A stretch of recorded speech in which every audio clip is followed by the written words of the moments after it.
अस्सलाम वालेकुम, good evening, नमस्कार। आज का हमारा जो कॉन्सेप्ट है मीडिया के साथ में बात करने का, हाल ही में 2024 लोकसभा इलेक्शन पूरे देश भर में चल रहे हैं। देश भर में हम देख रहे हैं एक ऑल इंडिया अलायंस होकर करीबन 370 से ज़्यादा पार्टियां देश के हित में, देश को बचाने की खातिर एक प्लेटफॉर्म पर आकर अपनी पार्टी के मजबूती का ख्याल ना करते हुए देश को बचाने के लिए काम कर रहे हैं।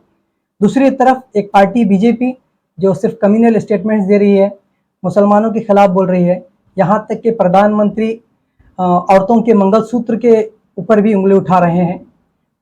ये कह रहे हैं कि कांग्रेस अगर सत्ता में आ गई तो औरतों के मंगलसूत्र छीन लेंगे, उनका सोना छीन लेंगे और ये मुसलमानों में बांट देंगे। और ये भी कह रहे हैं कि मुसलमान ज़्यादा बच्चे पैदा करते हैं। ये सरासर झूठ है। अगर मुसलमान ज़्यादा बच्चा पैदा करते तो 600-700 साल करीबन मुसलमानों की हुकूमत देश में थी। उसी वक्त देश में माइनॉरिटी की जगह मेजॉरिटी में अगर मुसलमान होते तो ये जो देश में बंटवारे की बातें चल रही हैं हिंदू और मुसलमानों में, ये अच्छी अलामत नहीं है, देश को ख़तरे में डालने वाली अलामत है। मैं देश के प्रधानमंत्री से भी रिक्वेस्ट करता हूं कि आप देश के प्रधानमंत्री बनकर बात करें, ना ही कि बीजेपी के कार्यकर्ता। आपके हर एक स्टेटमेंट को हम देख रहे हैं, आप एक कार्यकर्ता बन के ही स्टेटमेंट दे रहे हैं। 10 साल आप हुकूमत में रहे, आपके तरफ से कोई अभिवृद्धि या देश के हित में काम नहीं हुआ। गाय के ऊपर भी एक टिप्पणी की, गाय गोश्त जो होता है वो किसी के लिए मांस है लेकिन आपके लिए माता है बोल के। अगर आपकी माता है तो देश दुनिया में 2nd नंबर पर बीफ एक्सपोर्ट में भारत देश है, तो टोटली बीफ एक्सपोर्ट बंद करें, तब हम जाकर मानेंगे कि आप गाय को गाय माता समझते हैं। एक तरफ गाय माता कहते हैं, एक दूसरी तरफ उसका बीफ एक्सपोर्ट करके ज़्यादा से ज़्यादा बाहर देश से पैसा कमा रहे हैं। ऑल इंडिया अलायंस की तरफ रुझान कर रही है, हम देख रहे हैं। हाल ही में जो फर्स्ट फेज का इलेक्शन हुआ, इसका रिजल्ट मीडिया अपनी तरफ से बहुत अलग बता रही है, लेकिन मैं समझता हूं कि रिजल्ट आने के बाद ही पता चलेगा कि किस तरफ वोटिंग ज़्यादा है। देखने में बीजेपी को डर कर लोग खुलकर बीजेपी के खिलाफ बात नहीं कर रहे, लेकिन देश के हर एक व्यक्ति को देश की फिक्र है। वो उनसे मैं उन पर उम्मीद भी करता हूं, उनके ऊपर भरोसा भी करता हूं कि देश के हित में वो वोट डाल रहे हैं। लोकसभा में जो इलेक्शन हाल ही में होने वाला है 7 अप्रैल से जी, तो आप किस पार्टी को सपोर्ट करना मुनासिब समझेंगे?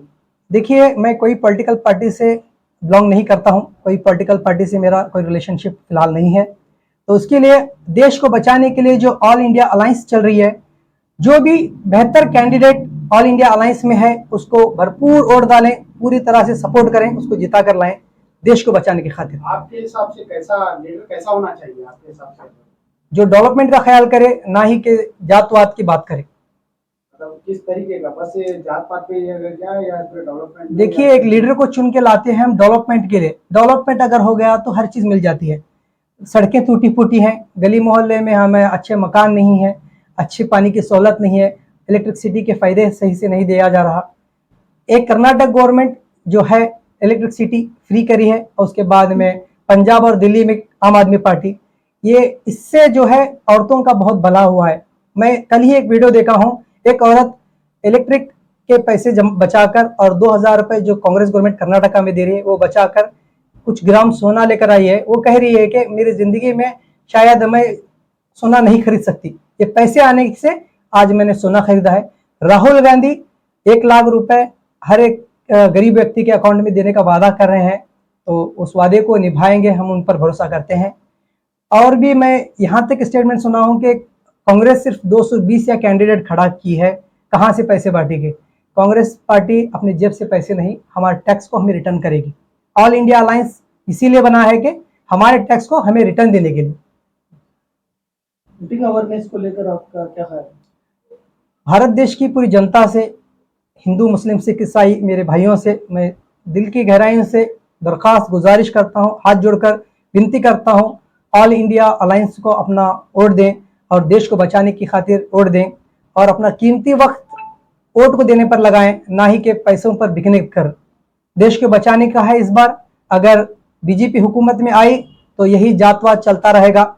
जो घटिया मनुस्मृति है जिसे बाबा साहेब अम्बेडकर ने उसी दिन जलाया था, उसी मनुस्मृति को दोबारा इंप्लीमेंट करना चाहते हैं। हाल ही में सपोर्ट करना है हमें देश को बचाने की खातिर।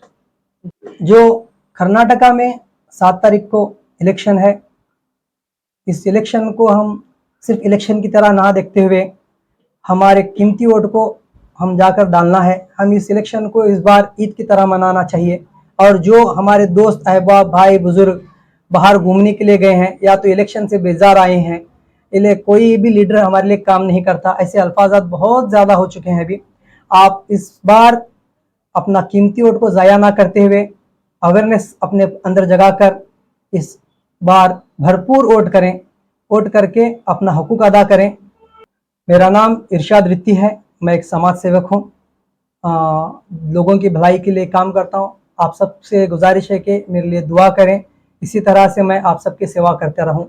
अस्सलाम।